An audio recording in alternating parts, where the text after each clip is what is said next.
Assalamualaikum warahmatullahi wabarakatuh. Perkenalkan, nama saya Feni Kusmawati Putri dengan NPM 2240704016, lokal A1, prodi S1 Kebidanan. Pada kesempatan kali ini, saya akan membahas tugas mind mapping mengenai anatomi fisiologi yang saya buat. Berikut adalah pembahasannya. Baik, jadi di sini ada namanya anatomi fisiologi. Anatomi fisiologi itu terdiri dari dua suku kata, yaitu namanya anatomi dan fisiologi. Anatomi adalah ilmu yang mempelajari bentuk dan susunan tubuh. Fisiologi adalah ilmu yang mempelajari fungsi bagian dari alat atau jaringan tubuh. Sehingga anatomi fisiologi adalah ilmu yang mempelajari tentang susunan atau potongan tubuh dan bagaimana alat tubuh tersebut bekerja. Di sini ada juga struktur tubuh manusia. Struktur tubuh manusia itu dibagi menjadi 4 bagian, yaitu namanya ada sel, jaringan, organ, dan sistem. Sel yaitu unsur dasar jaringan tubuh yang terdiri atas inti sel nukleus dan protoplasma. Jaringan yaitu kumpulan sel khusus dengan bentuk dan fungsi yang sama. Organ yaitu bagian tubuh atau alat manusia dengan fungsi khusus. Sedangkan sistem yaitu susunan alat dengan fungsi tertentu. Sini juga ada namanya organ dan sistem organ, yang dimana organ merupakan kelompok jaringan yang melakukan beberapa fungsi. Berdasarkan letaknya, organ itu dibagi menjadi 2 bagian, organ dalam dan organ luar, yang dimana organ dalam itu terletak di dalam seperti jantung, limpa, usus, dan lain sebagainya. Organ luar itu terletak di luar seperti kaki, tangan, dan kulit. Di sini ada namanya sistem organ.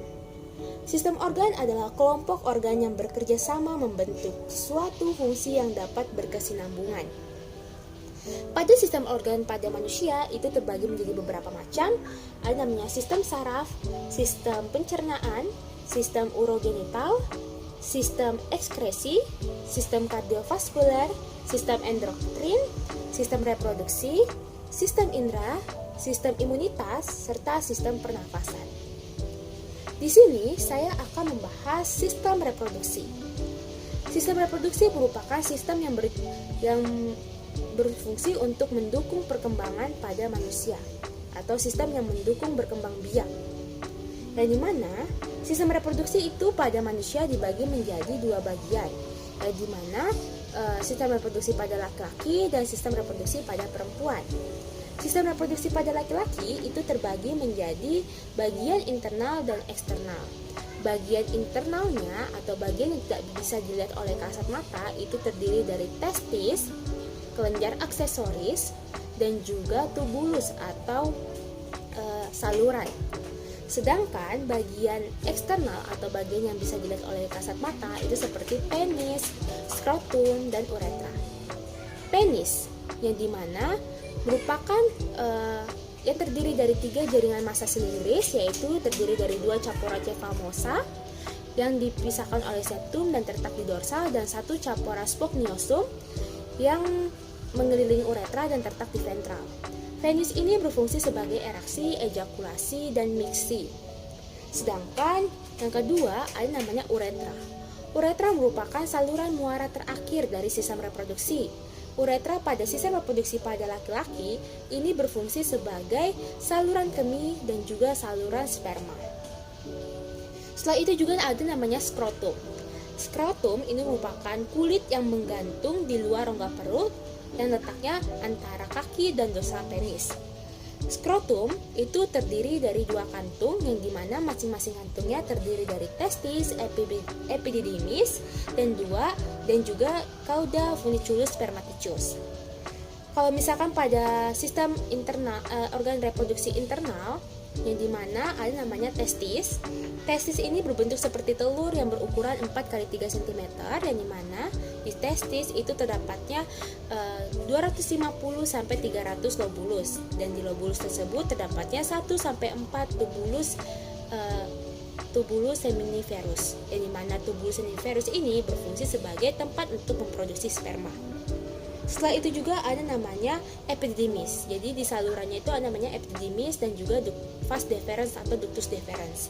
Epididymis ini merupakan saluran berkelok-kelok yang mempunyai panjang 4-6 meter jika dipaparkan, yang mempunyai fungsi sebagai tempat transportasi, pematangan, dan juga penyimpanan sperma sementara. Jadi apabila sperma yang nantinya sudah masuk ke epididymis, nantinya akan mengalami pematangan menjadi mortil dan fertil. Setelah itu juga ada namanya vas deferens atau ductus deferens, yang dimana itu merupakan saluran lurus berdinding tebal yang akan menuju ke uretra.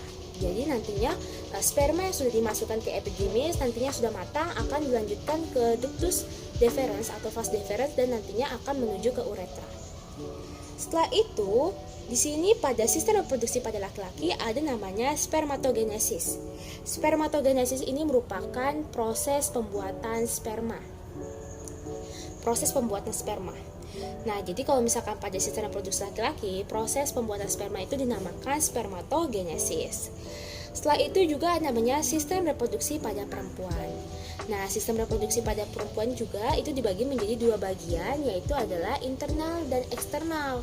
Kalau misalkan bagian eksternal atau bagian yang bisa dilihat oleh kasat mata itu terdiri dari mos pubis, labia mayor, labia minor, klitoris, bulbus vestibulum, glandula vestibularis mayor dan minor, serta vulva atau pudendum.